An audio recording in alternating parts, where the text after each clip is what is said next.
Good evening, sir. So, ngayon po, papaitan namin yung sa update and delete namin. So, una is yung sa account management.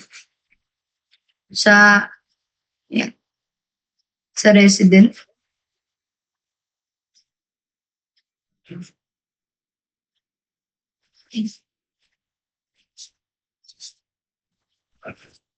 Yan, sa profile.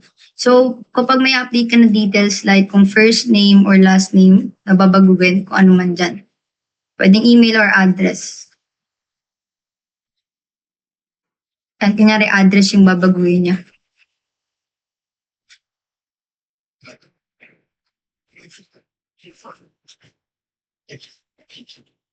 Then click save.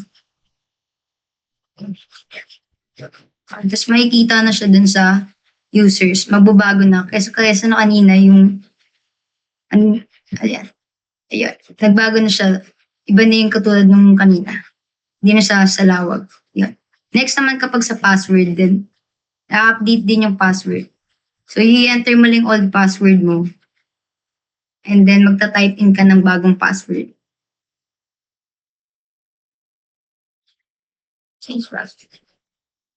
Okay na. So, kapag ganyan, okay na. Nagbago na yung password. And dun din siya sa users din siya makikita. Ayun, nandun lang siya makikita. Next naman natin kapag sa staff, sa profile din, parang same lang din naman siya. Tulad lang din sa residence. Babaguhin mo lang din yung details and yung password. Kapag may binago ka na details dyan sa staff, magbabago lang din yung sa users. Ganun lang din yan. And same din sa captain. Ganun lang din. Yan, sa profile, kung may binago kang details dyan sa account management, pati nag-change ka ng password, magbabago lang din yung nasa data natin. Ganun. Next naman kapag sa mga appointment management sa staff.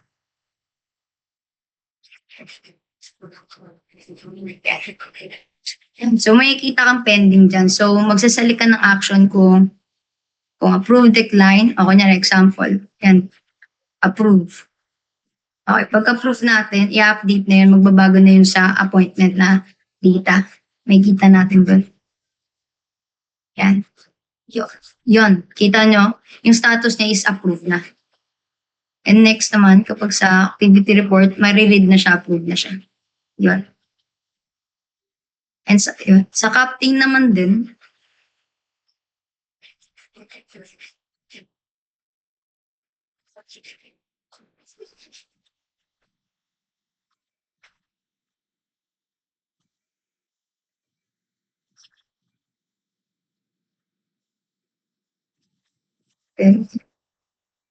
okay. Ito next na, kung mag-add ka na ng bago. Okay. Next. Okay, approve. Dapat ang bago. And merong pending and approve na siya. Okay. Pag forward niya, pag clinic niya yung forward, dun lang makikita dun sa captain. O kunyari, ipapunta na tayo dun sa captain. Kasi yung kanina, yung staff na yung nag-make ng decision. Yeah. So makikita na natin dyan, nare-read na siya, and magsaselect na ng action yung captain. So kapag sinabing approve, makikita siya database na approve na din yun. Ayun. And makikita na approve na. So next po.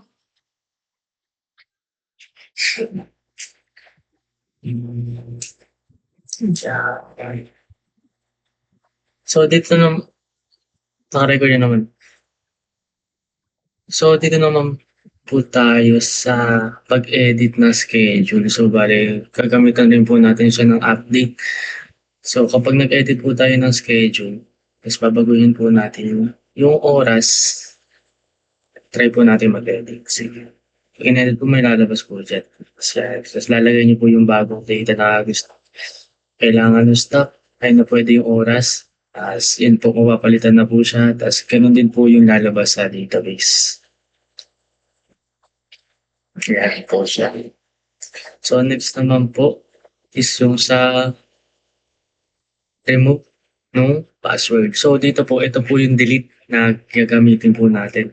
So bale, ninote naman po namin na yung delete is yung kailangan ilalagay po sa table. Pero parang dito po sa amin, parang hindi naman po need na ilagay sa table since data naman po siya, schedule naman po siya. So yung oras lang naman po yung nilalagay namin.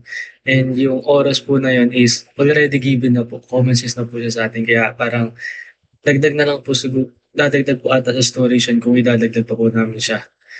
Kaya ayun lang po yun dun sa delete po namin. Kaya ginamitan po namin siya ng delete imbis na ipunta po siya sa ibang table. So sige po, delete po natin yan. As mawawala po siya sa schedule. Yan. So yung next naman po is sa forgot password. Meron din po itong update. Pag nakapag-send na po ng code, tapos yan, yung nilagay po yung Gmail. Tapos pagka-send po ng code, pwede po kayo mag-reset ng password. Pagka-type niyo po ng bagong password po ninyo, ayan yung code. Sige. Pagka-type po ng new password, i-confirm po natin yan. Dapat po naka-link po siya. So, when change password po is naka-update na po siya sa ating database. Okay. So, ayun lang po para sa update and read. Thank you po.